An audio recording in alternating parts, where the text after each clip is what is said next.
Hello friends, शू तमारा गुलाबजांबू कठण थाय छे, बोરના ठળિયા જેવા બને છે। તો ચાલો આજે આપણે ખૂબ જ ટેસ્ટી સારા અને હું એક ટિપ્સ સાથે તમને બતાવીશ।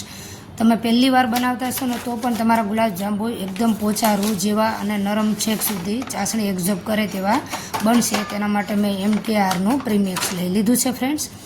તો તેને આપણે હવે પેકેટમાંથી લઈ અને હાથેથી ક્રમ્બલ કરી લઈશું। થોડા અંદર લમ્સ હોય છે તે માટે, અને ખૂબ જ સરસ પોચા એવા થાય તેના માટે હું દેશી ઘી 2 ચમચી એડ કરું છું। ફ્રેન્ડ્સ, તમે ચોક્કસથી 2 ચમચી અથવા 1 ચમચી તમે ઘી એડ કરજો, કેમ કે ગુલાબજાંબુ પોચા સરસ થાય છે।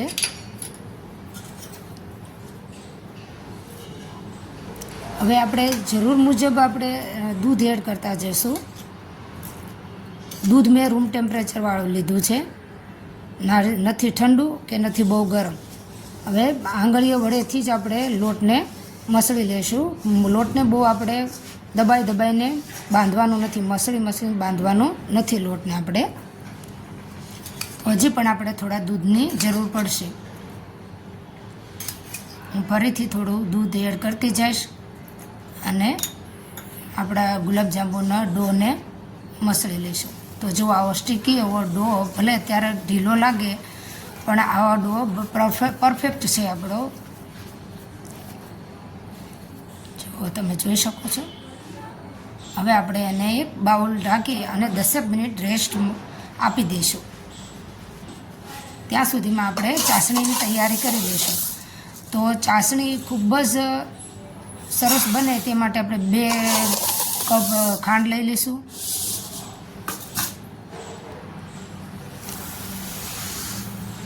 બે કપ મેં ખાંડ લીધી છે અને 2.25 કપ આપણે તેની અંદર પાણી એડ કરીશું।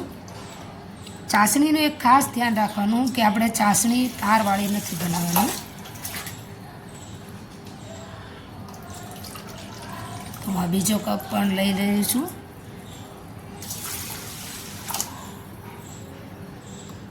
અને ત્રીજો કપ આખો નહીં, આપણે 1/3 કપ એટલે કે ચોથા ભાગનું 2.25 કપ જેટલું પાણી લઈશું અને ગેસ ચાલુ કરી દઈશું અને આપણે થોડું મિક્સ કરી લઈશું।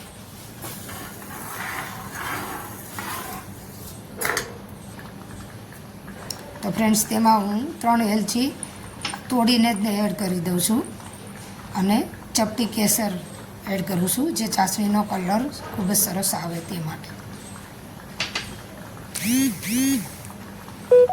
અને હું ઓરેન્જ ફૂડ કલર 1 પિંચ જેટલો એડ કરું છું, ચાસણીનો કલર બહાર જેવો જ સરસ દેખાય તે માટે।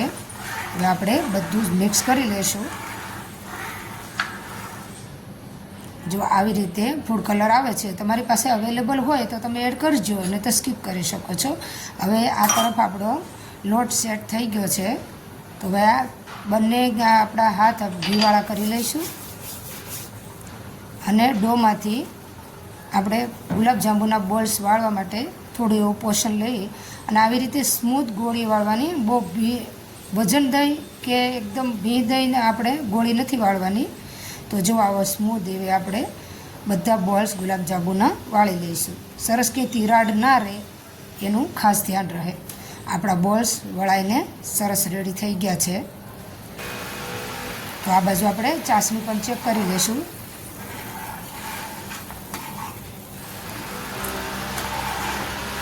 તમે જોઈ શકો છો, કોઈ તાર નથી કે કોઈ એવી ઘટ નથી બનાવવાની આપણે।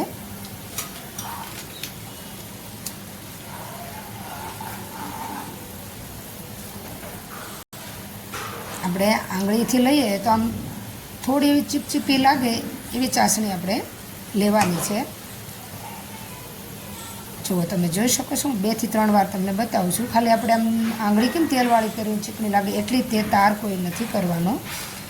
અને ફ્રેન્ડ્સ, તમને મારી રેસીપી કેવી લાગે છે? જો સારી લાગતી હોય તો લાઈક શેર ચોક્કસથી કરજો અને બાજુમાં રહેલી બેલ આઇકન પર ક્લિક કરજો, તાકી તમને મારી અવનવી રેસીપીની નોટિફિકેશન સૌથી પહેલાં મળી રહે।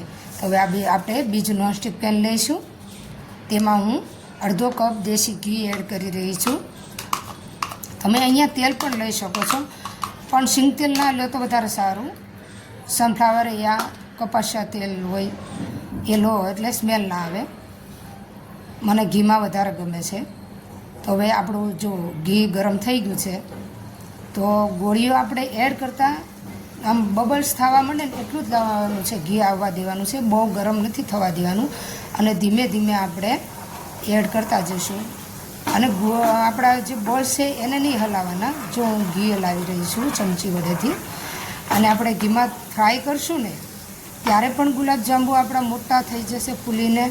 જો કેટલો મસ્ત બ્રાઉન કલર આવી ગયો છે. બસ આવા જ આપણે તળી લેવાના છે. અને આ બાજુ આપણી ચાસણી આપણે હતપ ગરમ રાખેલી છે તેમાં એડ કરી દઈશું. થોડી ચાસણી ગરમ રાખવી. અને ચાસણીમાં એડ કર્યા પછી પણ આપણા ગુલાબજાંબુ ખૂબ જ ફૂલી જશે અને પોચા રૂ જેવા થઈ જશે. તો આપણે બીજો બેઝ પણ તળી લઈશું એ જ મેથડથી.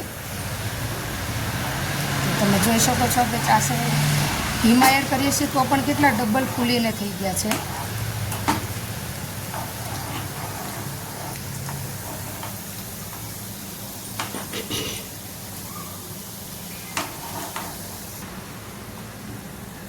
આપણે બીજો બેઝ પણ ચાસણીમાં એડ કરી દઈશું.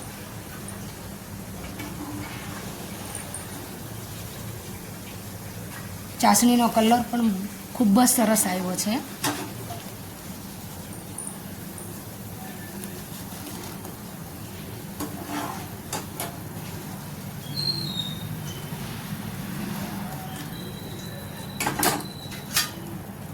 તો આપણે સારી રીતે હલાવી લઈશું અને ઢાંકણ ઢાંકી અને 30 મિનિટ રહેવા દઈશું. તો ફ્રેન્ડ્સ જુઓ તમે 30 મિનિટ પછી ગુલાબજાંબુ આપણા જુઓ પહેલાં આપણે ચાસણીમાં એડ કર્યા ત્યારે કેવડા હતા અને ચાસણી કેટલી હતી અને અત્યારે જુઓ બધી ચાસણી છેક સુધી એબ્ઝોર્બ થઈ ગઈ છે. હું તમને બાઉલમાં લઈ અને પણ બતાવું છું. જો છે ને એકદમ રસીલા આપણા ગુલાબજાંબુ સરસ, જોતાં જ ખાવાનું મન થઈ જાય ફ્રેન્ડ્સ. જો તમે જોઈ શકો છો કલર પણ ખૂબ જ સરસ આપણો બ્રાઉન આવ્યો છે. આપણે એક સર્વિંગ બાઉલમાં લઈ લીધા છે. જો હું તમને પ્રેસ કરીને પણ બતાવું છું. છે ને એકદમ પોચા રૂ જેવા ફ્રેન્ડ્સ. તો હવે આપણે ગુલાબજાંબુને બદામની કતરણ અને પિસ્તાની કતરણથી ગાર્નિશિંગ કરી લઈશું.